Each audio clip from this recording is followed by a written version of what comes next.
Quinto consejo de Tilopa: no controles, no trates de hacer que algo suceda. Hay un principio zen, un poema zen diría yo, que me encanta.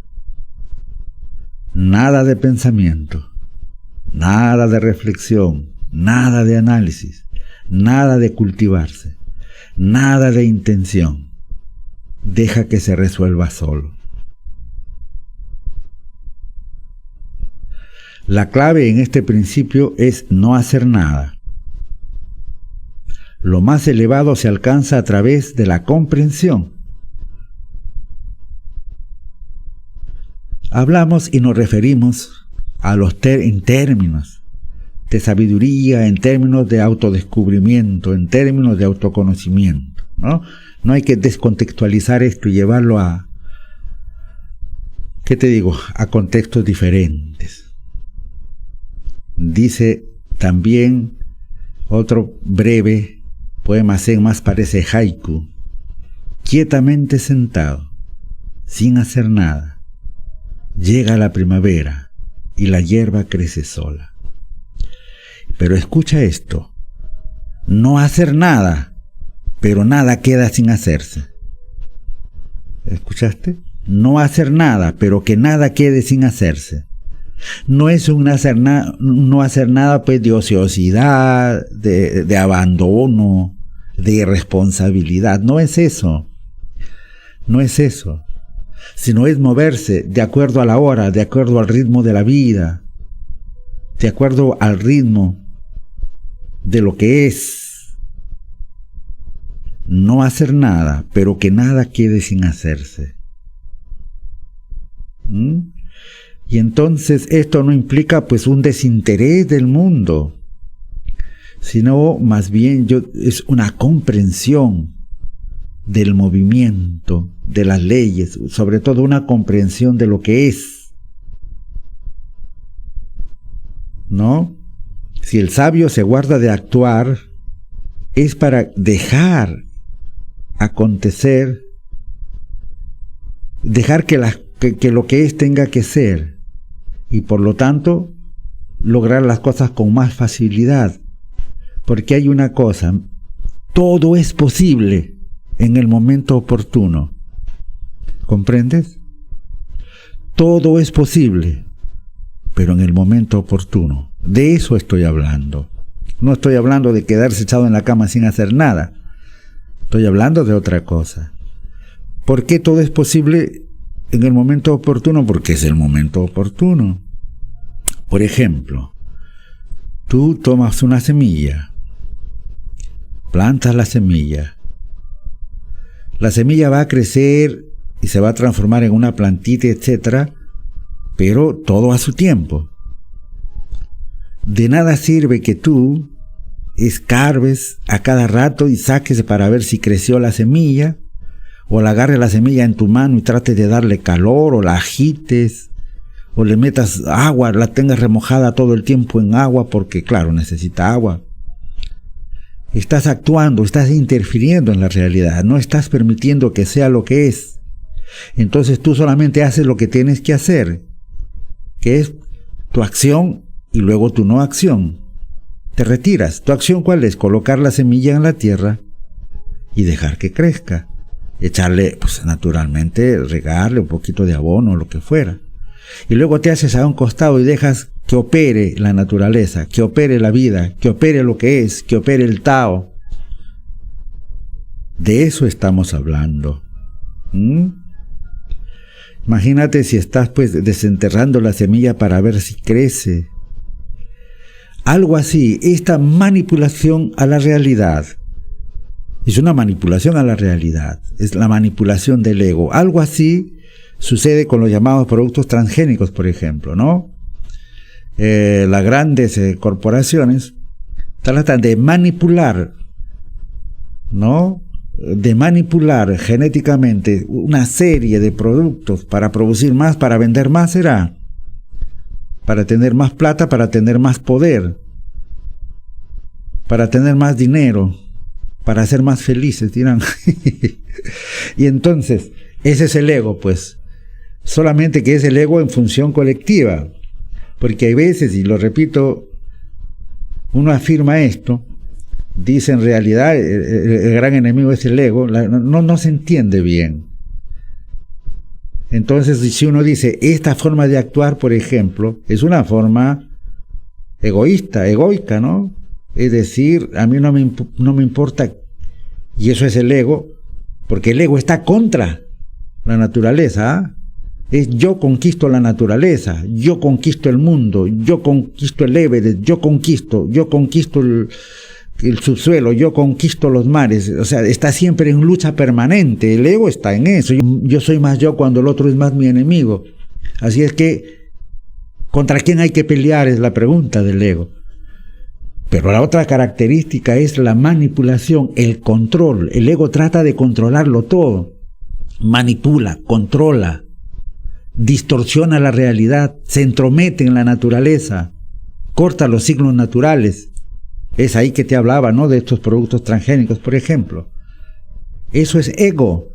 No es cuestión de culpar así de modo político general y decir, qué sé yo, esta es la codicia capitalista, por ejemplo. Sí, pues, pero eso termina siendo ego a fin de cuentas, ¿no? ¿Por qué? Porque decimos, sí, pues, pero actúa así. ¿Por qué actúa así? Por egoísmo. Bueno, eso es ego, pues. El egoísmo. ¿De dónde viene? ¿No? El ego, pues, es gran manipulador y controlador.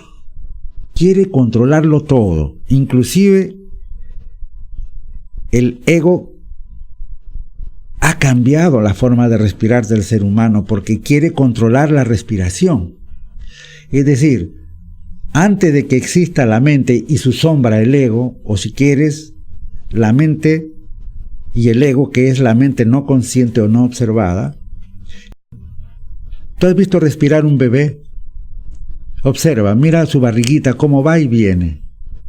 Totalmente es a la altura, pues, del abdomen, el diafragma, es su respiración.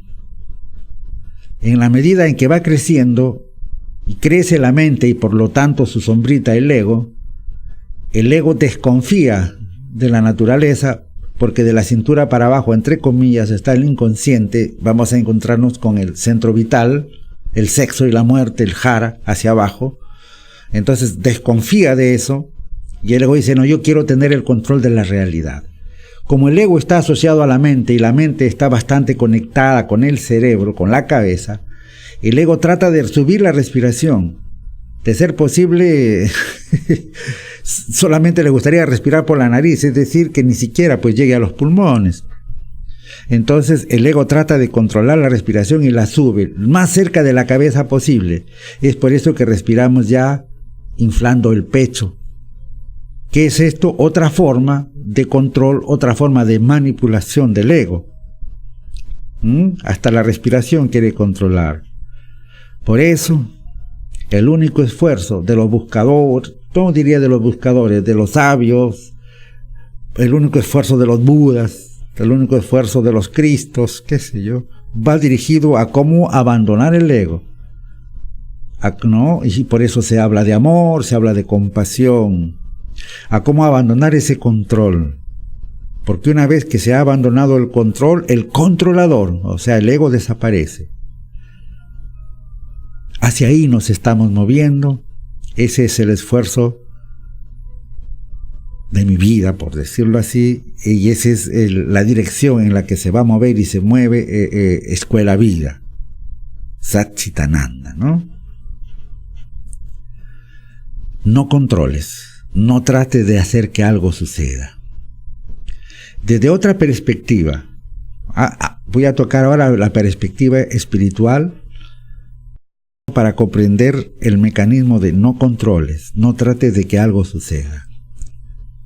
Como he dicho ya en vez anterior, los 6 consejos que el gran sabio Tilopa da a Naropa solamente están los enunciados.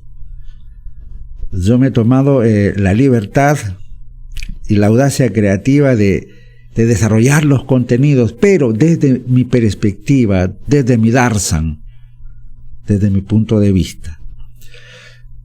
Y el objetivo de esto no es completar los contenidos para dármela de sabio o de pensador, mucho menos, sino que yo vi ahí una joya, porque el que entiende esto logra la paz interior, logra trascender el sufrimiento. Y mi objetivo personal, más allá de escuela o de lo que sea, es eso, trascender el sufrimiento, pero por sobre todo, compartir todo esto para que las personas trasciendan su propio sufrimiento. Ese es el objetivo. Eso es todo. Ni gurú, ni iluminado, ni filósofo, ni doctor, ni nada de esto. Simple y llanamente es, ¿comprendes?, trascender el sufrimiento. Te quería decir que vamos a ver ahora no controles, no trates de hacer que algo suceda desde la perspectiva espiritual. Y acá el que hace un énfasis brillante es el muy querido Papaji, que fue discípulo de Sri Ramana Maharshi, ¿no? Papaji. Papaji hizo hincapié en la idea de que el buscador ya está autorrealizado, de que el buscador ya está iluminado, por lo que no tiene que hacer ningún esfuerzo. Tiene que hacer el no hacer. ¿De acuerdo? Tiene que hacer el no hacer. No hacer nada, pero que nada quede sin hacerse. No hacer nada y permitir que la iluminación sea. ¿De acuerdo? Si el buscador puede abandonar todos los esfuerzos por un momento, el ego se detiene y el ser se revela. He aquí un breve extracto de una reunión espiritual, de un satsang, como le llaman, que toma pues este mensaje que estoy queriendo comunicar. Un estudiante le dice a Papaji: usted nos está diciendo que hay que dejar ir, pero esto es muy difícil. Y Papaji le dice: eso es porque usted tiene la idea de que dejar ir es algo que tiene que hacer. Pasar de un lugar a otro puede ser difícil si el viaje es largo y duro. Pero si usted no tiene que moverse en absoluto, ¿cómo puede decir que es difícil? Solo renuncie a la idea de que usted tiene que hacer algo o llegar a alguna parte. Eso es todo lo que tiene que hacer. En otras palabras, tú estás iluminado pero no lo sabes, está diciendo. Y también está diciendo, claro, para ti se te hace difícil, ¿no? Porque tienes que conquistar. Pero en esa metáfora que se maneja, si yo te digo que tú eres un diamante y estás cubierto con papelitos sucios que están encima, metáfora que gustaba relatar el amigo de Fernando Perales, gusta relatar. Entonces, un papel, es decir, lo que no eres tú, el ego, el papel sucio que cubre el diamante, seguramente dirá: qué difícil debe ser llegar a ser diamante. ¿Cómo me gustaría llegar a ser diamante? Es decir, ¿cómo me gustaría llegar a realizarme?, dirá otro papel, ¿no? El ego, pensamientos, emociones. ¿Cómo será eso? Debe ser muy difícil el camino interior. Como en otras palabras, qué difícil es ser diamante.